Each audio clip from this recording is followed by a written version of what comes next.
For the vast majority of human history, our survival depended entirely on tight communal bonds. The human brain evolved in highly integrated environments, where social cohesion meant the difference between living through the winter and starving alone. Over thousands of years, our neurobiology adapted to reward this exact behavior. Researchers refer to this as the neurospirituality connectome. It is a biological framework where our internal circuitry actively releases dopamine, the brain's primary reward chemical, whenever we engage in pro-social behavior, share experiences, and build communal meaning. This neurochemical reward system was our primary evolutionary survival mechanism. We are biologically hardwired to feel good when we are connected to others, because belonging to a group kept the species alive. We are still walking around with that exact same ancient hardware today. Our brains still demand deep community to function normally. But the environment we live in has drastically changed.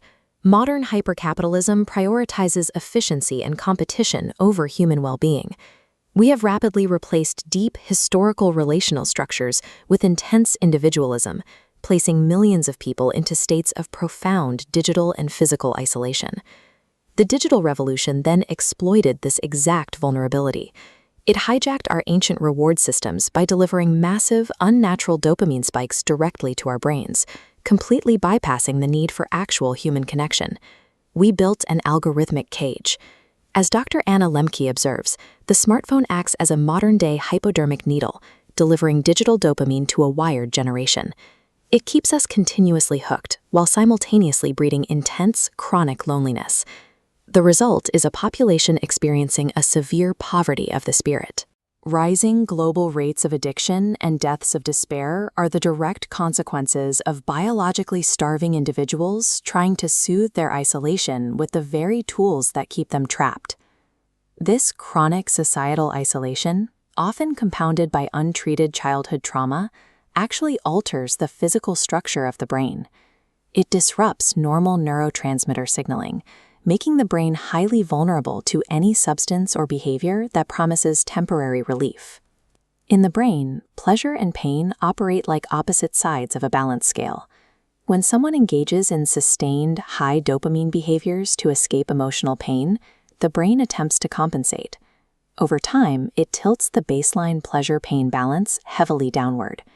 This leads to a state called reward deficiency syndrome. The brain reduces its natural dopamine production and shuts down receptor sensitivity. The individual is left in a constant state of deficit, unable to experience joy from normal, natural rewards, and entirely reliant on the artificial stimulus just to feel okay. Physician and researcher Dr. Gabor Mate has spent decades treating severe substance use. He observes that patients don't use drugs because of a genetic curse. They use the addiction to soothe a deep underlying pain rooted in trauma and extreme isolation. Addiction is a biologically mediated coping mechanism. It is the brain's unconscious, desperate attempt to escape the pain of a spiritually empty environment. This raises a pivotal question for how we view addiction. If the compulsion to use is actually a response to the pain of isolation, what happens to the addiction when you completely change the environment? We saw the answer play out during the Vietnam War. But when the war ended and the soldiers returned home to their families and communities, the vast majority simply stopped using. The addiction vanished without formal treatment. Psychologist Bruce Alexander proved this same concept in the lab with his famous rat park experiment. Rats isolated in small, barren cages compulsively consumed morphine until it killed them. But when Alexander placed rats in an enriched, highly social environment with other rats and plenty of activities, they actively rejected the drugs. Alexander synthesized this into the dislocation theory of addiction. He proposed that addiction is an overwhelming devotion to a narrow lifestyle. It serves as a psychological substitute for a full life when an individual is socially and culturally dislocated from their community. The chemical hooks of a drug are not the sole drivers of the disease. Addiction is an adaptive survival strategy used by human beings trapped in a barren cage.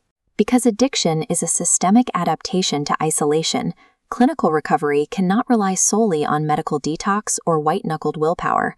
Removing the drug only removes the coping mechanism, it leaves the pain intact. True healing requires dislocation repair, the active, systemic reconstruction of a person's social networks, daily purpose, and community. Traditional 12-step programs tackle this directly. By guiding members through spiritual surrender and embedding them in a shared fellowship, they replace isolation with a resilient human network. Other pathways achieve this exact same structural goal. Recovery Dharma utilizes Buddhist principles, blending personal mindfulness and self-inquiry with the Sangha, a compassionate community dedicated to calming the nervous system together. Smart Recovery offers a secular, evidence-based alternative. It teaches cognitive behavioral tools that empower individuals to manage their urges, rebuild a balanced lifestyle, and navigate modern society without relying on chemical escapes. The specific method someone chooses matters less than the environment it creates. To heal, we have to look beyond the substance itself, break out of the algorithmic cage, and choose to reconstruct a human rat park, a real-world society grounded in honesty, support, and shared human presence.